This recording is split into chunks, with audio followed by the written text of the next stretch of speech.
This tutorial video is to assist with the interpretation of patients on hormone replacement therapy by way of injections, pellets, and patches. So when people use patches, the first thing to note is that it's very different than transdermal creams. Transdermal creams give a very complicated set of results depending on which type of lab test you're using. So do see other information if that's the situation. If it's a transdermal estradiol patch, you can see this is what serum results look like from the clinical studies. A nice little plateau to test on. So halfway between where the patch is put on the first time and where it would be put on the second time is a great place to test, whether it's serum or in the urine test. Here's a particular patient on a patch. She complains of weight gain and just doesn't feel good when she's on the patch. And look at this pan elevation. Everything's high.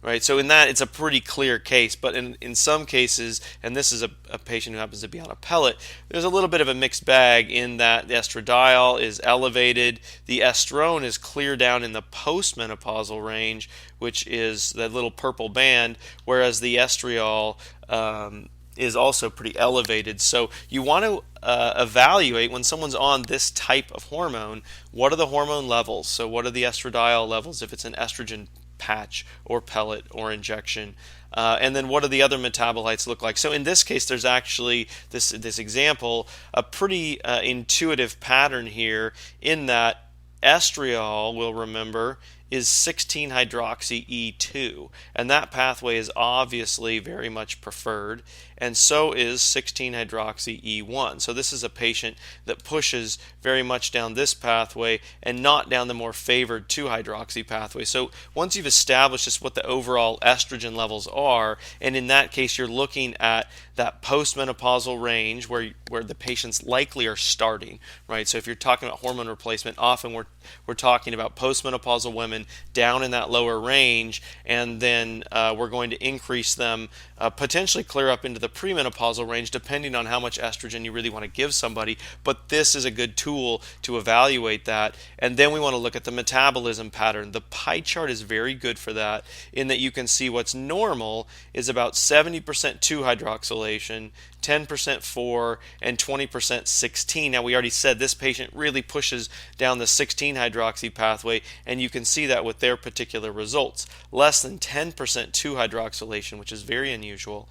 Less than 10% of the 4, and massive 16 hydroxylation. So we want to look at that, and we're hoping to see that the estrogens prefer that 2-hydroxy pathway, and there are things that we can do to help push it in that direction if that's not the case. So with a patch, pellet, injections, we want to look at the overall picture and the metabolism. This particular patient is also on testosterone, so we can evaluate that and see that the pellet has put that patient clear up into the upper part of the normal range, and then we can also look at the downstream metabolites of testosterone. So there's a lot to evaluate with this test, with these types of hormone replacement therapies, but they're fairly intuitive. With some of the other situations with sublingual and oral and transdermal, there can be some confusion, and it's a little easier to misinterpret what's going on with the labs. But with these situations, there's a real systemic increase in hormones. Serum, urine, saliva levels all go up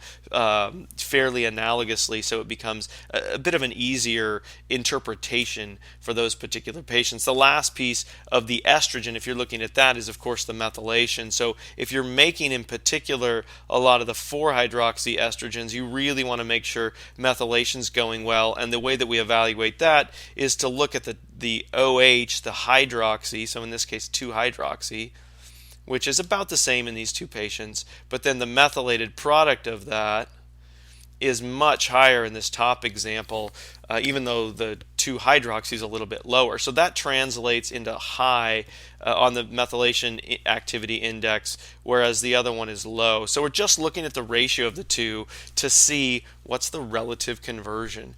And we want to evaluate that for our patients, not just because it's important with the estrogens, but also it plays into DNA and catecholamines where methylation is important. So we want to evaluate that as well. Now, this has patches and injections, so you can see what we already saw was a nice flat level with a patch. Now, with an injection, whether it's testosterone or something else, you're going to get a big increase right away, and then the levels are going to come down sort of sharply and then flatten out a little bit. So the idea there really is to test either halfway in between injections or right before the next injection. Our recommendation is usually to go halfway, and then you can see where those levels sit. But there's a real systemic increase in hormone, so the lab values are fairly intuitive there, just as they would be for the patch. But the timing is rather important, so you want to make sure that you, more than anything, that you understand what the timing was